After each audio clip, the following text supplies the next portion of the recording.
What up, dude? What's up, Gannon? What's up, big guy? It is good to see you, my friend. It is good to see you. Thank you. Welcome to the. Not only is it the first Pardon the Articulation episode, but it's also my first live stream by myself on the YouTubes. Hell yeah. Yeah, yeah. Round of applause for you. Thank you for letting me be a so part of this intro. You know, this is your first time on. I'm helping you break your cherry on your channel.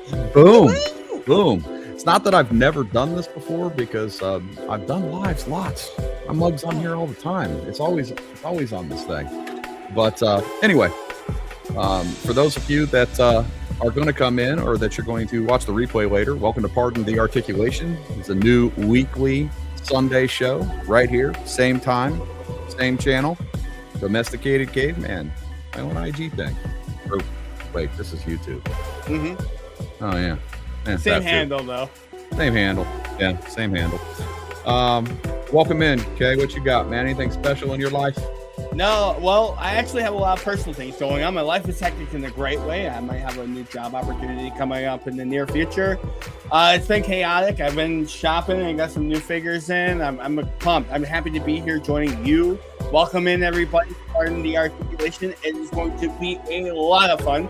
Buckle in, enjoy yourself, and behave. All right, these topics might get a little dicey, but there's no reason why we can't be civil.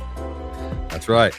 Also, too, pardon in advance, this goes pretty quick, so we probably won't be that active with the chat on this first episode, especially because we just got to figure out how to get through all of this. But we're going to hang out to the end, and we'll try and see what kind of questions we can get from you guys. Yeah, we'll catch up with you guys after. It's going to be a rapid fire type. You guys are going to see the template that Gannon created. You're going to kind of see a format that might be familiar to any of you sports fans. And that's kind of what the inspiration was behind this idea. So, again, buckle up. Let's have some fun. And let's go, Gannon. I'm ready. Let's get it on, dude. All right. So, first topic is too much stuff. I mean, I don't know about you, but, I guess I probably should start this clock, huh? Let's get it going. On the clock. On the clock. All right, so too much stuff. Let's talk about it. I fall into that trap a lot. This poor guy sitting in this photo here, this picture, he that can look like my office sometimes. I have a tendency to overbuy things and then end up with a backlog. And there's a whole bunch of toys sitting on a shelf or on the floor around me that I need to get to. What about you? Do you suffer from too much stuff? Oh, absolutely. I am a guy that will buy almost anything I see, and that kind of be reflected in topic 3 here. But yes, I have so many figures and nowhere to put them. I basically will buy figures. I can put them on here if I really, really like them. I put them on my display. If not, I go to my closet on a shelf or in a container. Can never see the light of day. So I think part of my problem is actually the hunt and the thrill of buying a figure is part of the hook in me. And then, like I said, I get them home and have no idea where the hell I'm going to put them. Well, isn't that half the fun? I mean, I find myself, ordering figures and then having to order more shelves and take over other rooms. And my loving wife is so nice about it. Basically, she's kind of just giving me the whole upstairs. She's like, oh, whatever. I haven't tried to put any out downstairs on the mantle or anything yet. So when that day comes, I'm sure it'll be a different conversation. Yeah.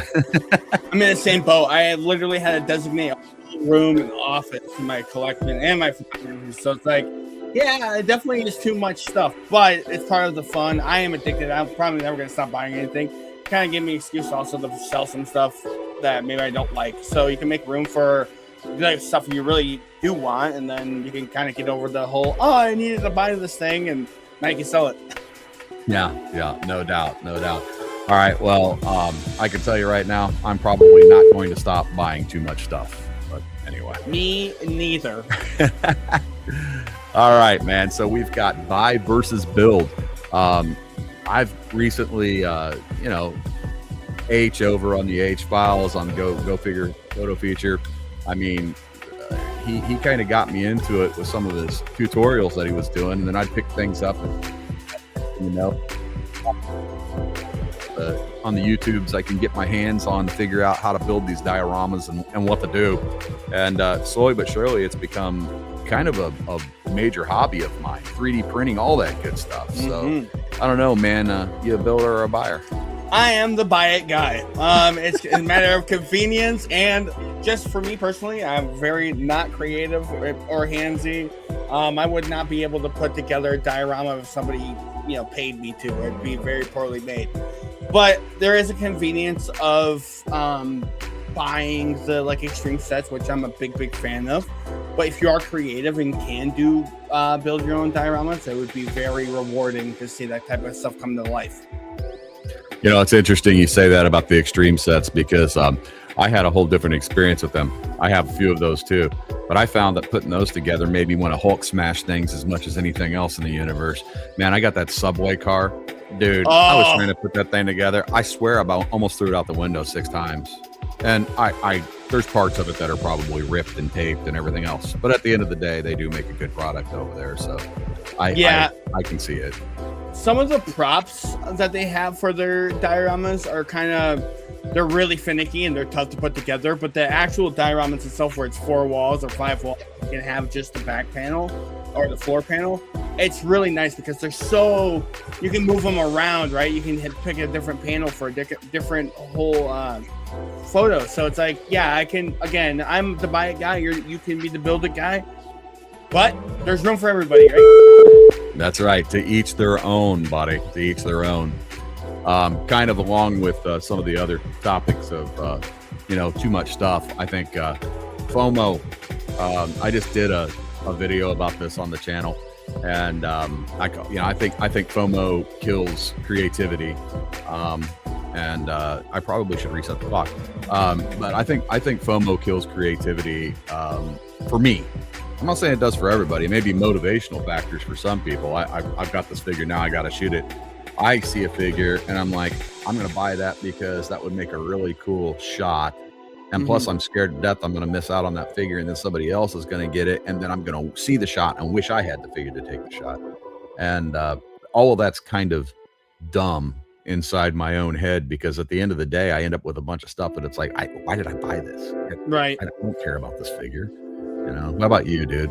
Yeah, for me, FOMO is really about finding those collectible figures that are going to sell. And sometimes, like with this example here from McFarlane, this is the 89 Joker based off Jack Nicholson's likeness from the movie.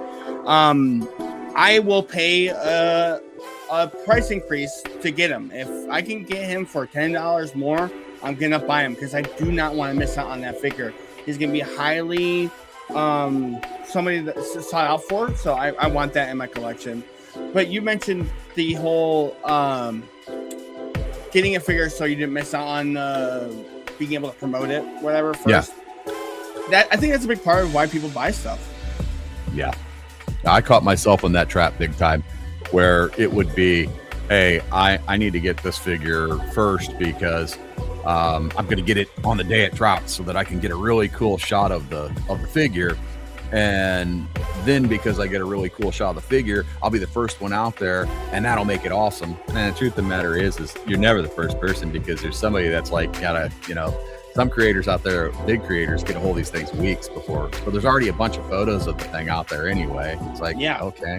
Well, all the review copies that come out. It's insane. Yeah, well, I care about being first, man. Like I that was something I fought initially, but then I figured out it's not about that. It's take pictures of the stuff you want to take pictures of, and you'll be more creative with them. Anyway. Absolutely. All right, so premium collecting versus quantity collecting. All right. What do you think? I mean, I like Hot Toys. I think they're great. I'm starting to get more into Joy Toys, some of the bigger Joy Toy stuff, things like that. You can spend $300+ really quickly. I think the new Luke Skywalker I just ordered was like, I did it again, man. I gotta keep up, man. I think we're kind of cheap. We're getting an extra 30 seconds here. Sometimes it's worth it. Yeah, I just bought that new Luke Skywalker, pre-ordered that Luke Skywalker Hot Toy. It was like one of 2,500 or something like that. I found out after I probably want to take the thing out of the box. I didn't even realize that till I bought it. And then I was like, oh, these are only 2,500 of these. I'm like, oh man, I wanted to like, but anyway, long story short. Yeah. I see, I'm kind of in the camp of preferring one really good figure over 5 others, but you talk.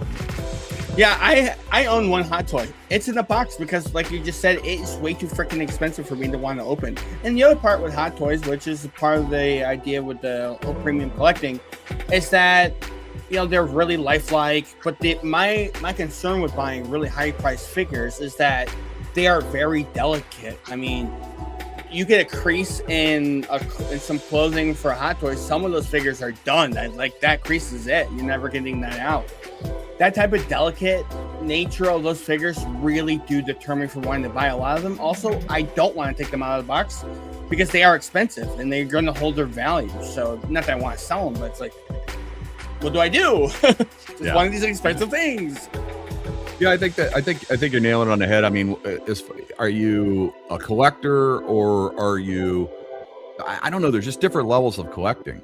Like, I think that the hot toys just go on a different level. Like, that's just that's a shelf display. That is a, look at this thing. It's awesome. You show it off. That's awesome. They're art pieces. They are art pieces. Yeah.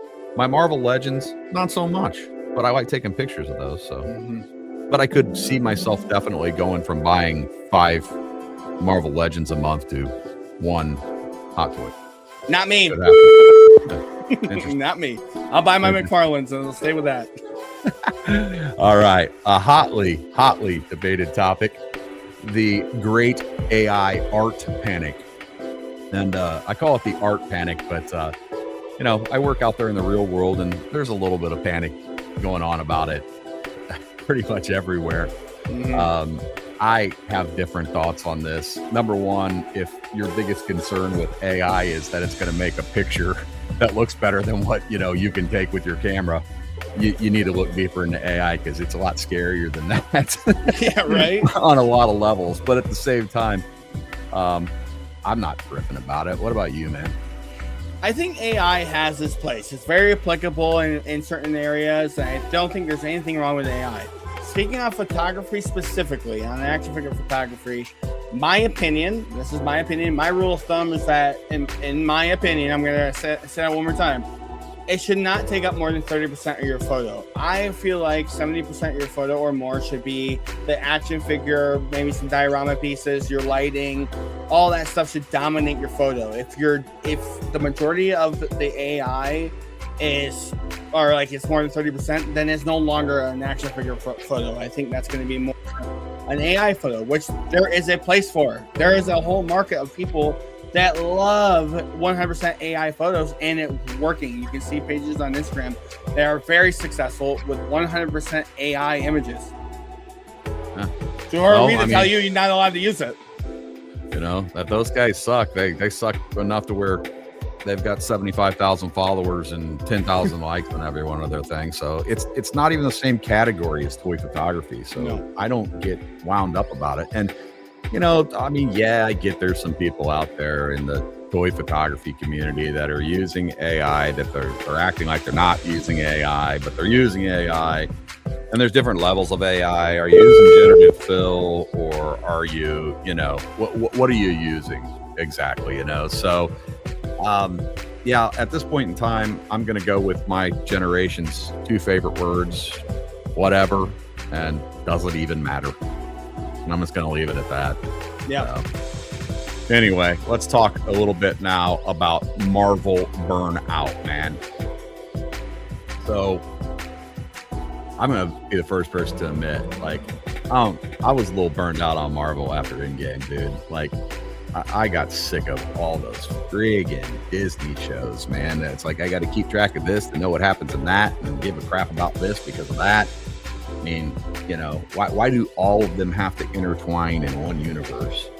And then I'm just going to say it.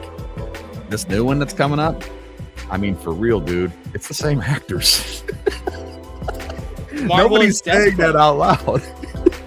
Yeah, I think the whole Marvel fatigue is real. It's why they're bringing back all of the big characters that were gone or had a resolution in Endgame, coming back for Doomsday so they can revive the popularity again. I think Endgame, as you said, it was the cherry on top of 10 to 15 years of buildup. The payoff was so worth it after the ending of Infinity War. So when they've been treading water since Endgame, trying to strike that lightning in the bottle, they've had some success. I think for me personally, I like the more grounded stuff. I'm loving Daredevil. The new Punisher special that just came out, I cannot wait to go see Spider-Man because the Punisher's in it. So there's a lot of stuff I'm excited for. I'm not really excited for Doomsday. I could almost care less. Yeah, it's interesting you say that because I've had some other, and I get it. It's probably the age group we're in. I mean, I know a lot of younger cats are like, yeah. But, you know, for me, it's kind of like the last Star Wars movies, too. I was like, well, whatever. You know, I mean, that's just the way I was about it. And I get it. Like, maybe it's just you get a little bit, after a while, tainted towards things. But I am having a really hard time believing that this thing's going to live up to the hype. I just don't know if it can happen. That's my take. So I know it's probably a hot one. Will it top Endgame? Probably not. Probably not. Right, exactly. In the pantheon. Organize versus create. I catch myself doing this an awful lot, man, where I spend more time organizing my figures, organizing my collection, organizing my workspace, organizing my camera equipment. I got a label maker and everything. And I find that when I get so organized on things that I have a hard time wanting to pull everything out because it's going to mess up all my organization. And so, again, I think that's another thing that can kind of get in the way of your brain to create. What do you think? Yeah, I'm a guy that keeps it simple with my photography because if I try to get out like my diorama, then I'm going to get out everything that goes in the diorama. Now I have 100 pieces of small little pieces that I'm filling this diorama with that I'm taking one photo of, and then I have to tear it down and put it back. I don't know if I can let myself unleash that chaos, so I keep it simple and organized. My setup is very simple. It's a gray floor, gray background, couple lights, and I take awesome portraits. That's it. That's my gig. Right on. Yeah, I'm good. I've been trying to get more and more practically organized, if you will, where things are within reach, but then they go back on the shelf afterwards. You know, you start putting everything in, like, you know, the big containers, and you got to take the lid off and unwrap everything. And I just need a bucket I can throw everything in and say, hey, that's the extras bucket, or you know. Yeah, it takes a lot of work to get stuff like a diorama set up, and then it takes even more work to put it back together. And sometimes you want to just enjoy the photo, or not feel work. And doing that, it's very satisfying to put up all the stuff and get an awesome photo out of it. But it's a lot of effort for a very small fragment of like reward. You know? You're not having fun, don't do it. Yeah. That's the answer to that. Keep it simple. Ooh, I love this topic. Yes. Mid-tier is disappearing, or so it seems. Into the rescue comes the third party, the crooks, the bootleggers. We call them the third party guys. But, let's be honest. They're just not paying Wesley Snipes. That's why they can sell it for mid-tier prices. Yeah, what do you think, dude? Yeah, I'm somebody that I'm in the budget shelf stuff. I've been buying, McFarlane since 2019. It's been my line. I do kind of dabble into more expensive stuff like Mayfax, like I mentioned earlier. I do have a Hot Toys figure, but I am in that lower group. I think the mid-tier is disappearing. There's not a lot of go between that $35 range to that almost $150 range. What's in the middle? Now, there are some figures that are coming out, some companies like LPZZ that are starting to fill that middle tier market where figures are coming out like $75, $80, $90. You start to push into that whole upper tier, but there's not a lot of them. I think for me, the availability of the budget stuff is what's keeping me around the hobby, because I can go to Walmart, buy 3 figures like I did yesterday, come home and be done with it. Yeah, no, that makes perfect sense. And, you know, I mean, I've got some pretty cool shops around me where I can get some of the higher tier stuff and some of the budget stuff.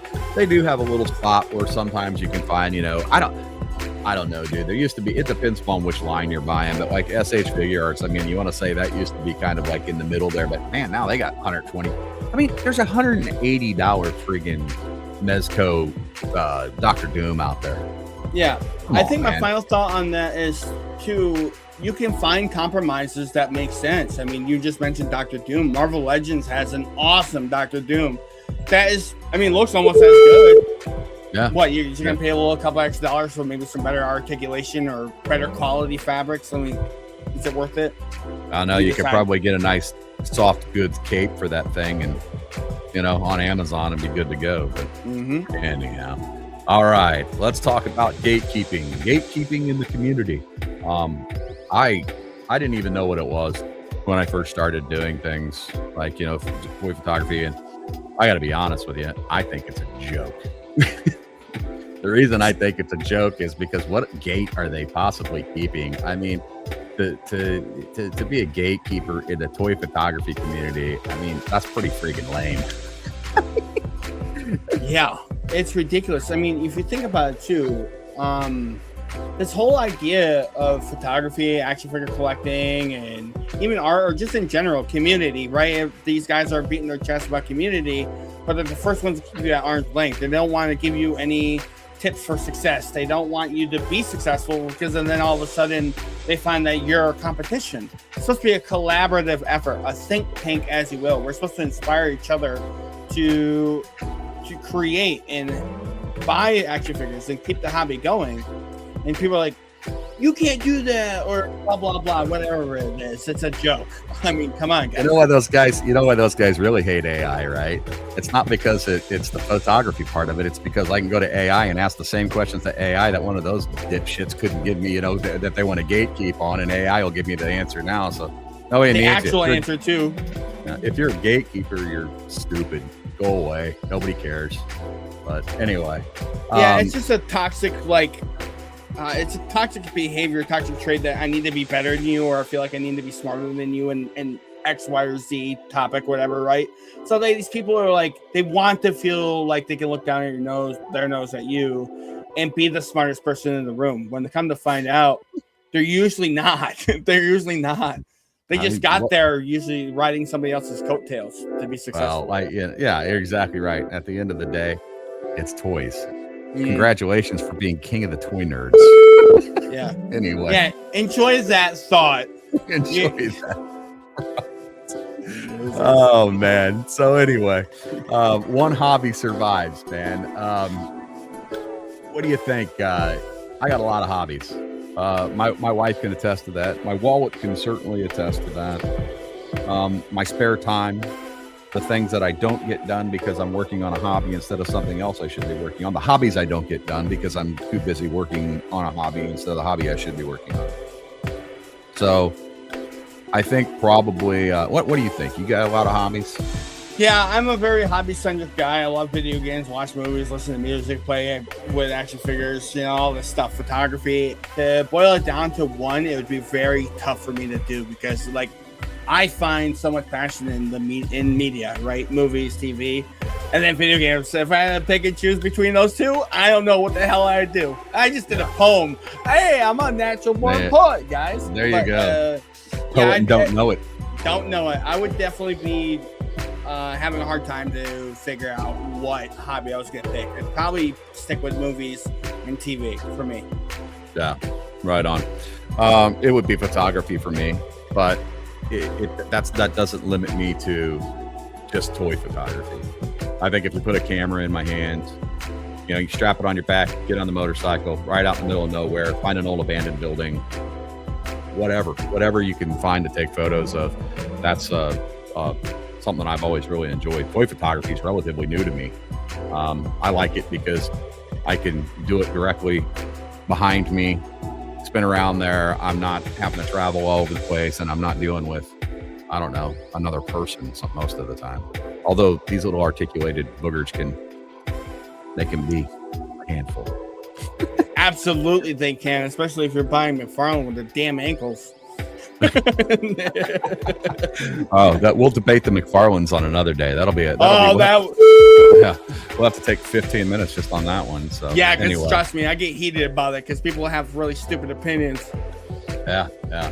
Well, looky here, dude. We went through all of our slides. We got there. We did it. Didn't get a chance to mention it, but speaking of AI, I made my slides with AI. I don't use AI I don't use AI in my photography to completely change my book. Do I use generative fill sometimes? Of course I do. Absolutely. Do I use to extend your frame, like your crop? So your crop leaves a little, you got to generate a little bit of cropping, whatever. But fundamentally, that's why I do a lot of BTS. When I see what my stuff looks like, it's right there on the desk behind me. So, challenge accepted. And by the way, if you're using AI in your photography, I don't care. Have at it. I'll probably like the photo, and I'm not going to judge you for it, man. I don't care.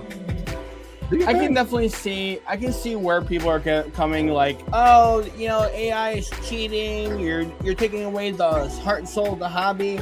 It's like, guys, let's just boil this down real quick. Let's look at this big picture, right? The whole idea of taking a photo, if you're in it for taking the photo, then it's the process of getting to take your photo is why you're doing the hobby.